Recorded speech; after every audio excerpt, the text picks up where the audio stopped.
नमस्कार दर्शकों, नेत्र ज्योति और आंखों के स्वास्थ्य से जुड़े हुए हमारे वीडियो एपिसोड में आपका एक बार पुनः स्वागत है।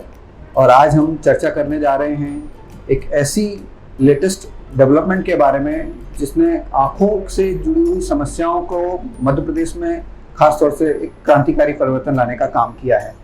और ये टेक्नोलॉजी या एडवांसमेंट जिसे हम कहेंगे वो डीमैक के नाम से जाना जाता है।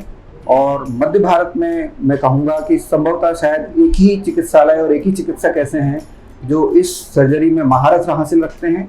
और उन्होंने इस टेक्नोलॉजी और एडवांसमेंट के जरिए बहुत से ऐसे लोगों को आंखों की रोशनी दी है जो निराश हो चुके थे, जिन्हें लग रहा था कि अब कोई उम्मीद उनकी आंखों की रोशनी लौटने की नहीं बची है। तो आज हम इस टेक्नोलॉजी के बारे में बात करेंगे, इस टेक्नोलॉजी से किस तरह से आंखों की रोशनी वापस आती है इस बारे में बताएंगे। और सबसे पहले मैं आपका परिचय कराना चाहूँगा इस टेक्नोलॉजी में महारत रखने वाले हमारे मध्य भारत के बहुत ही लोकप्रिय चिकित्सक डॉक्टर प्रतीक गुर्जर जी से, जो कि सुदर्शन नेत्रालय के निदेशक भी हैं और एक वरिष्ठ नेत्र सर्जन भी हैं। तो आइए आज हम उनका स्वागत करते हैं इस एपिसोड में और जानते हैं इस डीमैक टेक्नोलॉजी या एडवांसमेंट के बारे में। सर, आपका बहुत बहुत स्वागत है। डॉक्टर साहब, मैं जानना चाहूँगा कि ये डीमैक टेक्नोलॉजी है क्या और ये किस तरह से काम करती है, तो उसके बारे में थोड़ा विस्तार से बताएं। डीमैक यानी कि डेस्मिट्स मेम्ब्रेन एंडोथेलियल केरेटोप्लास्टी, ये एक प्रकार का नेत्र प्रत्यारोपण का एडवांसमेंट हम जिसको कह सकते हैं ये है। पहले क्या होता था कि अगर किसी को कॉर्निया, जो हमारा आगे का पोर्शन है, काला जो हिस्सा दिखता है उसको कॉर्निया कहते हैं, अगर इसकी वजह से अंधत्व है यानी कॉर्नियल अंधत्व है तो हम पूरी ही पुतली को बदल देते थे, पूरे कॉर्निया को बदल देते थे। लेकिन उस बदलने में चूंकि वो पुतली हमारा नहीं होता, दूसरे व्यक्ति का लिया हुआ होता है, तो उस पुतली के फेल होने का चांस बहुत ज़्यादा होता था। कुछ केसेस में एज हाई एज 40%, 50%, जो कि बहुत ज़्यादा है। अब जो एडवांसमेंट हो रहा है उसमें हम सिर्फ उस हिस्से को बदल सकते हैं जिसमें प्रॉब्लम है ना। तो उसमें क्या है, कॉर्निया का जो सबसे अंदर का लेयर है उसको हम कहते हैं एंडोथेलियम। इसमें सेल्स होते हैं बहुत सारे जो हमारी कॉर्निया को, पुतली को ट्रांसपेरेंट बनाए रखते हैं। अगर ये सेल्स किसी कारणवश डैमेज हो जाएं तो फिर वो पुतली ट्रांसपेरेंट नहीं रह जाती और सफ़ेद पड़ जाती है। डॉक्टर साहब, मैं जानना चाहूँगा कि जो सेल्स हैं वो किस तरह से काम करते हैं। जैसा कि मेरे को ज्ञात हुआ है कि आपकी जो आंखों की पुतली होती है जिसको ट्रांसपेरेंट बनाए रखने के लिए कुछ फ्लूइड्स अंदर आते हैं और उनको वो पंप करके बाहर करते हैं। तो जो ये फंक्शन होता है, शायद इसी फंक्शन में आई हुई खराबी की वजह से ये जो इस तरह की दिक्कतें आती हैं कि वो आंखों में स्वेलिंग आ जाती है या लोगों को दिखाई देने में समस्या होती है, आंखों में इचिंग होती है या दर्द होने लगता है। तो थोड़ा सा इस बारे में हमें और विस्तार से बताएं कि ये एग्जैक्टली फंक्शन क्या है और किस तरह से ये काम करता है। देखिए, जो सबसे बाहर की लेयर जिस कॉर्निया की हम जो बात कर रहे हैं, ये एक्चुअली काली नहीं होती, वो ट्रांसपेरेंट होती है यानी कि पारदर्शी होती है, जिससे लाइट पास हो जाती है। और ये ट्रांसपेरेंसी या पारदर्शिता जो बनाए रखता है वो कॉर्निया की सबसे अंदरूनी परत, जिसको हम एंडोथेलियम कहते हैं, वो होता है, जिसमें काफ़ी सेल्स होते हैं। ये सेल्स जब हम पैदा होते हैं तब बन के आते हैं, उसके बाद नहीं बनते। धीरे धीरे उम्र के साथ ये सेल्स कम हो जाते हैं। इसके अलावा कुछ आनुवंशिक बीमारियां भी ऐसी हैं जिसकी वजह से ये सेल्स जल्दी नष्ट होने लगते हैं। किसी प्रकार की चोट लगना, मोतियाबिंद की सर्जरी में आने वाली परेशानी के कारण भी ये सेल्स नष्ट हो सकते हैं। अगर ये सेल्स एक बार नष्ट हो जाते हैं तो हमारा शरीर उन्हें पुनः नहीं बना पाता। इन सेल्स का काम क्या है? इन सेल्स का काम है पुतली को पारदर्शी बना के रखना। उसके अंदर जो सेल्स हैं उसमें ऐसे पंप हैं जो कि पुतली के अंदर से पानी को बाहर फेंक देते हैं और पुतली के अंदर सूजन नहीं आने देते।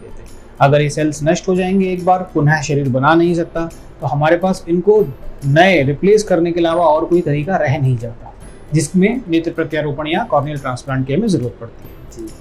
तो डॉक्टर साहब, ये जानना चाहूँगा कि जो सेल्स की वर्किंग आपने बताई कि ये आंखों के अंदर जो पुतली के अंदर फ्लूइड आता है उसको पंप करके बाहर करते हैं। जब ये खराब हो जाते हैं तो उस स्थिति में आंखों की क्या पोजीशन होती है, किस तरह का सिनेरियो वहाँ क्रिएट होता है?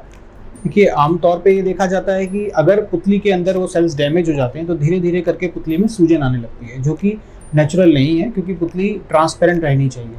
जैसे जैसे उसकी ट्रांसपेरेंसी जाती जाती है यानी पारदर्शिता कम होती जाती है, पुतली सफ़ेद होने लगती है, व्यक्ति की रोशनी कम होने लगती है, उसे धुंधला दिखाई देने लगता है। धीरे धीरे करके जब ये बीमारी आगे बढ़ती है तो पुतली में छोटे छोटे छाले बनने लगते हैं।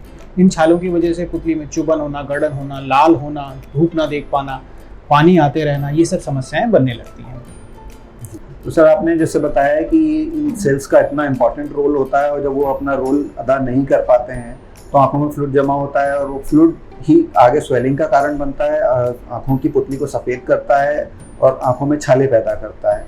तो उसके अभी तक क्या मौजूदा उपाय थे और इन उपायों से किस तरह की राहत मिलती थी, और अब जो डीमेक आई है तो वो कितनी और पुराने ट्रीटमेंट से कितनी बेहतर है, इसके बारे में थोड़ा बताएं। देखिए, पहले हमारे पास जो ट्रीटमेंट था नेत्र प्रत्यारोपण का, एक ही विधि मौजूद थी, एक ही तरीका मौजूद था, जिसमें हम पुतली की 5 लेयर को बदल देते थे। हमारे काली पुतली यानी कॉर्निया की 5 लेयर्स होती हैं, सभी अपने अपने तरह से महत्वपूर्ण होती है। हम चूंकि हमारे पास पहले ही एडवांस टेक्निक नहीं थी तो हम पूरी पुतली बदल देते। पूरी पुतली बदलने में प्रॉब्लम ये होता है कि वो चूंकि पुतली हमारा नहीं है, दूसरे व्यक्ति का लिया हुआ हम अपने बदन में लगा रहे हैं, तो उसको हमारा बदन अपनाएगा कि नहीं, हमारा बॉडी उसको एक्सेप्ट करेगा कि नहीं, ये थोड़ा सा प्रॉब्लमेटिक हो जाता था, जिसकी वजह से अमूमन रिजेक्शन हो जाता था। रिजेक्शन होने से वो पुतली जो लगाई हुई पुतली है, प्रत्यारोपित पुतली है, वो भी काम करना बंद कर देती थी, तो मरीज को फिर से देखना बंद हो जाता था। तो ये इस चीज़ को ओवरकम करने के लिए, इस परेशानी को दूर करने के लिए फिर धीरे धीरे करके कॉर्नियल सर्जन्स ने इस नई विधि को ईजाद किया और अब ये स्टैंडर्ड ऑफ केयर बनती जा रही है पूरे विश्व में इस एंडोथीलियम की बीमारी के लिए, पुतली की कई बीमारियों के लिए, जिसमें हम सिर्फ वो लेयर बदलते हैं जिसको मैंने बताया एंडोथीलियम, वो लेयर बदलते हैं जो कि ख़राब है। ऐसे में रिजेक्शन होना, यानी कि चूंकि हमने दूसरे व्यक्ति का लेयर लगाया है, रिजेक्शन होने का चांस बहुत ही कम होता है, सक्सेस रेट बहुत अच्छा हो जाता है, दवाइयों पे हमारी ऑपरेशन के बाद डिपेंडेंसी बहुत कम हो जाती है और जो रोशनी अल्टीमेटली बनती है ऑपरेशन के बाद वो कहीं ज़्यादा अच्छी होती है, क्योंकि ये टाँका रहित पद्धति है, इसमें टाँके नहीं आते हैं। डॉक्टर साहब, ये जो लेयर रिप्लेस की जाती है, जैसा कि आपने बताया कि पहले ह्यूमन टू ह्यूमन रिप्लेस की जाती थी जिससे कि बॉडी का रिजेक्शन रेट ज़्यादा होता था, तो ये जो आर्टिफिशियल होती है या किस तरह की लेयर होती है और इसका रिजेक्शन क्यों नहीं होता बॉडी में? देखिए, ये जो हम लेयर रिप्लेस कर रहे हैं ये भी ह्यूमन कॉर्निया से ही लिया हुआ है, यानी कि किसी की दान की हुई आँख से ही लेयर हमने लिया हुआ है। इसमें रिजेक्शन कम होने का चांस इसलिए कम है क्योंकि हम सिर्फ डिसीज्ड पोर्शन को ही, जो बीमार या रोगग्रस्त हिस्सा है, सिर्फ उतना ही बदल रहे हैं, पूरी पुतली नहीं बदल रहे हैं। बाकी पुतली बदलने की वजह से उस पुतली के बाकी सेल्स भी हमारे शरीर में प्रत्यारोपित हो जाते हैं, जो कि हम नहीं चाहते लेकिन हमें करने पड़ते थे, तो वो उसमें रिजेक्शन का चांस ज़्यादा था। लेकिन अब हम सिर्फ वही सेल्स रिप्लेस कर रहे हैं जो डिसीज हैं, जो खराब हैं, तो हमारा बॉडी उनको अपना लेता है जल्दी से। तो डॉक्टर साहब, इस तरह की कितनी सर्जरीज आप तक परफॉर्म कर सके हैं और क्या सक्सेस रेट रहा है इसका, और नॉर्मली कितना समय में आप मरीज को डिस्चार्ज कर देते हैं? जी, विगत 2 वर्षों में हम लगभग 100 इस तरह के प्रोसीजर्स कर चुके हैं। इसमें हमने लोगों के पीछे का सिर्फ वही परत बदला है जो कि खराब था, यानी कि डीमेक, और इसमें रिजल्ट ऑलमोस्ट 100% मिलता है। बहुत अच्छा रिजल्ट मिलता है, व्यक्ति बहुत जल्दी देखने लगता है, उसकी दवाइयों जो हम पहले 1 साल 2 साल तक चलाते थे वो हम 6 महीने में ही बंद कर देते हैं, दवाइयों पे डिपेंडेंसी भी कम है। और रही एडमिशन की बात, तो व्यक्ति को कुछ घंटों तक ही अस्पताल में रहना पड़ता है, उसके बाद उसकी छुट्टी की जा सकती है। ये सर्जरी होने के बाद किस तरह के प्रिकॉशंस रखने की ज़रूरत होती है और नॉर्मल विजन आने में कितना टाइम लगता है, इमीडिएट आ जाता है या कुछ समय लगता है, और आगे किस तरह के प्रिकॉशंस मरीज को लेके चलने पड़ते हैं? ये बहुत अच्छा प्रश्न है। देखिए, ऐसा है कि चूंकि मैंने बताया इस परत को हम टाँके से नहीं सिलते, इस परत को हमारे बॉडी में चिपकाने के लिए हवा डालनी पड़ती है आँख के अंदर, तो वो हवा 2 से 3 दिन तक आँख में रहती है। उस दौरान व्यक्ति को सीधे सोना पड़ता है, ज़्यादा मोबिलिटी नहीं रख सकते, ज़्यादा चहलकदमी नहीं कर सकते। एक बार वो हवा का असर पूरा आ जाता है तो 1 हफ्ते के अंदर अंदर ही मरीज अपना चलना फिरना नॉर्मल शुरू कर सकता है। यूजुअली हम बोलते हैं कि 1 मिनट तक आँख में पानी ना डालें और भारी सामान ना उठाएं। इसके अदर देन दैट वो अपना टीवी देखना, बाहर थोड़ा चलना फिरना, किचन में काम करना, ये सामान दिनचर्या है वो 7 दिन के बाद ही शुरू कर सकते हैं। व्यक्ति में विजन का जो सुधार है वो दूसरे हफ्ते से ही आने लगता है, जो कि लगभग 6 हफ्ते में पूरा आ जाता है।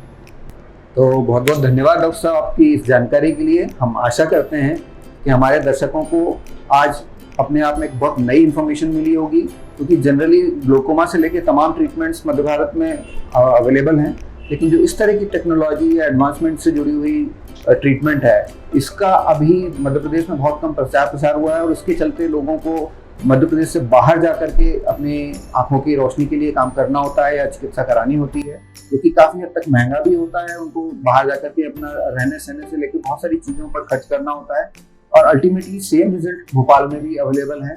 तो हम चाहेंगे अगर आपको इससे जुड़ी हुई कोई और क्वेरी हो, समस्या हो, तो आप हमारे को इस वीडियो के नीचे कमेंट बॉक्स में लिख करके जरूर बताएं।